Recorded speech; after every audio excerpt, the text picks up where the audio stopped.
Hello दोस्तों, राधे राधे। जया एकादशी व्रत कथा। धर्मराज युधिष्ठिर बोले, हे भगवान, आपने माघ के कृष्ण पक्ष की पाटिला एकादशी का अत्यंत सुंदर वर्णन किया।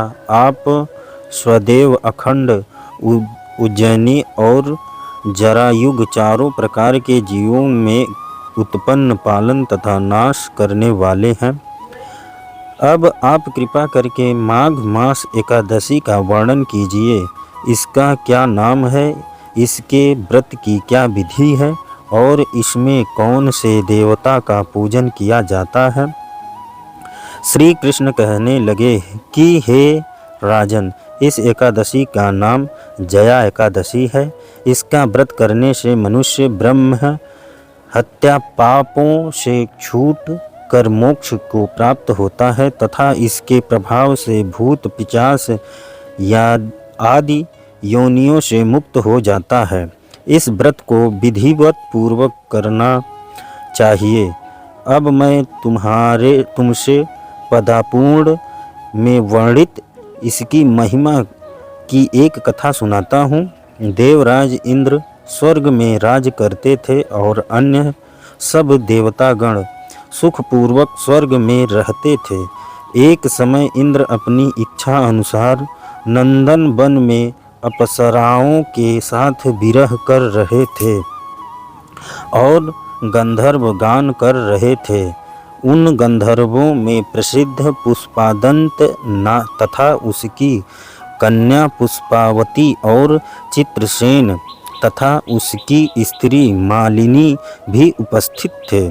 साथ ही मालिनी का पुत्र पुष्पवान और उसका पुत्र माल्यवान भी उपस्थित थे। पुष्पवती गंधर्व कन्या माल्यवान को देखकर उस पर मोहित हो गया और माल्यवान पर काम बाण चलाने लगी। उसने अपने रूप, लवण और हाव भाव से माल्यवान को वश में कर लिया। हे राजन, वह पुष्पवती अत्यंत सुंदर थी। अब वे इंद्र को प्रसन्न करने के लिए गान करने लगे, परंतु परस्पर मोहित हो जाने के कारण उसका चित्त भ्रमित हो गया था। इनके ठीक प्रकार न गाने तथा स्वर ताल ठीक नहीं होने से इंद्र इनके प्रेम को समझ गए और उन्होंने इनमें अपना अपमान समझकर उनको श्राप दे दिया। इंद्र ने कहा, हे मूर्खों, तुमने मेरी आज्ञा का उल्लंघन किया है, इसलिए तुम्हारा धिक्कार है। अब तुम दोनों स्त्री पुरुष के रूप में मृत्युलोक में जाकर पिशाच रूप धारण करो और अपने कर्म का फल भोगो। इंद्र का ऐसा शाप सुनकर वे अत्यंत दुखी हुए और हिमालय पर्वत पर दुखी पूर्वक अपना जीवन व्यतीत करने लगे। उन्हें गंध, रस तथा श्राप आदि का कुछ भी ज्ञान नहीं था। वहाँ उनको महान दुख मिल रहा था। उन्हें एक क्षण के लिए भी निद्रा नहीं आती थी। उस जगह अत्यंत शीत था, इससे उनके रोंगटे खड़े रहते और मारे शीत के दांत बजते रहते। एक दिन पश्चात पिशाच ने अपनी स्त्री से कहा कि पिछले जन्म में हमने ऐसे कौन से पाप किए थे जिससे हमको यह दुखदायी पिशाच योनि प्राप्त हुई। इस पिशाच योनि से तो नरक के दुख सहन ही उत्तम है। अतः हमें अब किसी प्रकार का पाप नहीं करना चाहिए। इस प्रकार विचार करते हुए वे अपने दिन व्यतीत कर रहे थे। दैव्य योग से तभी माघ मास में शुक्ल पक्ष की जया नामक एकादशी आई। उस दिन उन्होंने कुछ भी भोजन नहीं किया और न कोई पाप कर्म ही किया। केवल फल फूल खाकर ही दिन व्यतीत किया और संध्या काल के समय महान दुख से पीपल के वृक्ष के नीचे बैठ गए। उस समय सूर्य भगवान अस्त हो रहे थे। उस रात को अत्यंत ठंड थी। इस कारण वे दोनों शीत के मारे अति दुखित होकर मृतक के समान आपस में चिपटे हुए पड़े रहे। उस रात्रि को उनको निद्रा भी नहीं आई। हे राजन, जया एकादशी के उपवास और रात्रि के जागरण से दूसरे दिन